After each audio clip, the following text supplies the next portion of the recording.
French President Emmanuel Macron formally announced the Coalition of the Willing on Thursday, a group of EU nations committed to supporting Ukraine, as he unveiled plans for a pivotal meeting next week in Paris with Ukrainian President Volodymyr Zelensky.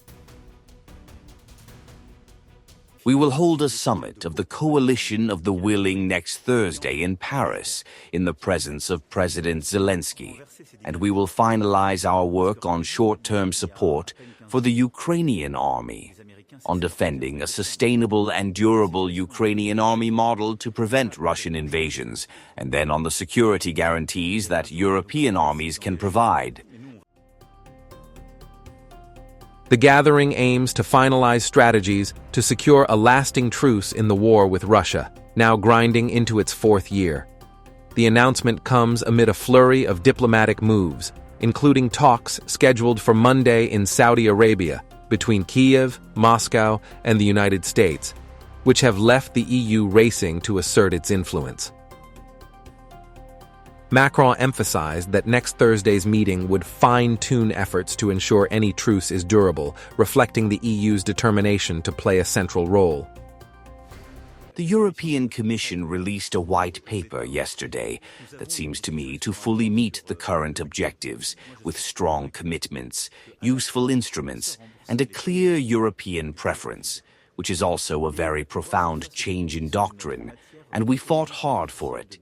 And basically, we now have a strategy to fully rearm Europe, that is, to re-equip ourselves to fully regain our independence in the next 5 years.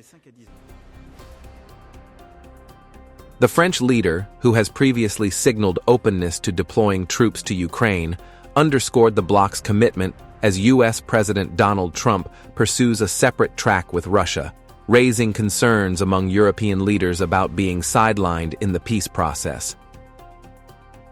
The EU appears increasingly cornered as Trump's overtures to Russian President Vladimir Putin shift the dynamics of the conflict, prompting European capitals to fight for a seat at the negotiating table.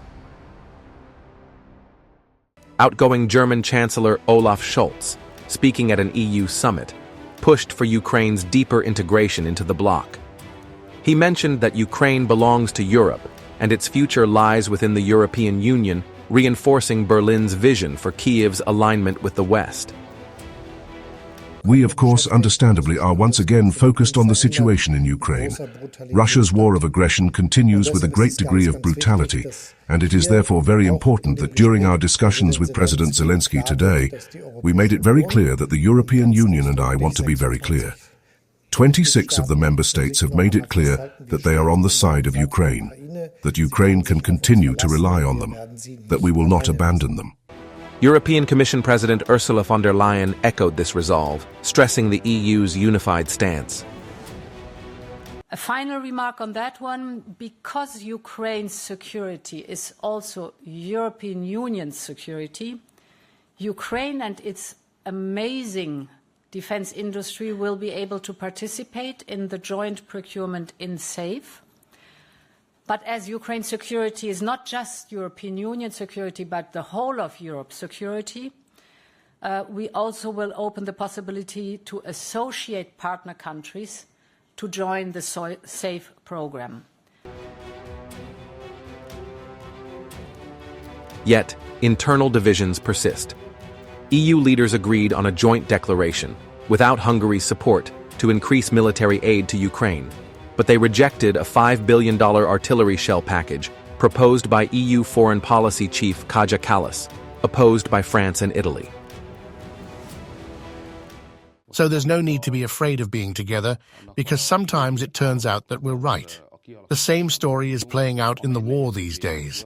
I can already see in everyone's eyes that this war is lost. So it was the wrong decision to jump in. The Hungarians were right. When the Russians attacked Ukraine, they should have tried to isolate the conflict immediately, reach an agreement, and not expand the war. Hungarian families lost 2.5 million forints per skull. Per household in this war, I think the richer countries lost even more. So here too, the moment will come when the Hungarian position will be the majority.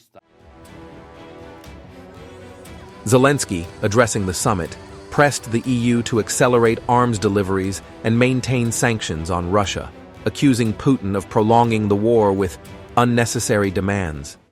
Europe needs technological independence, including in weapons manufacturing. Everything necessary to defend the continent should be produced here in Europe. We must work toward this together. And I appreciate those who are already taking concrete steps in this direction. It would be right for the rearm Europe program to start operating as soon as possible. Despite a proposed 30-day halt on energy infrastructure attacks discussed with Trump, overnight drone strikes by both sides highlighted the ongoing intensity of the conflict. In Norway, Zelenskyy confirmed Monday's Saudi Arabia talks, building on US-led efforts, while the Kremlin acknowledged its own participation. As the EU debates ramping up defense spending to bolster its security, Kremlin spokesman Dmitry Peskov questioned the bloc's intentions. The EU is under pressure to unify its stance and secure its influence over Ukraine's future.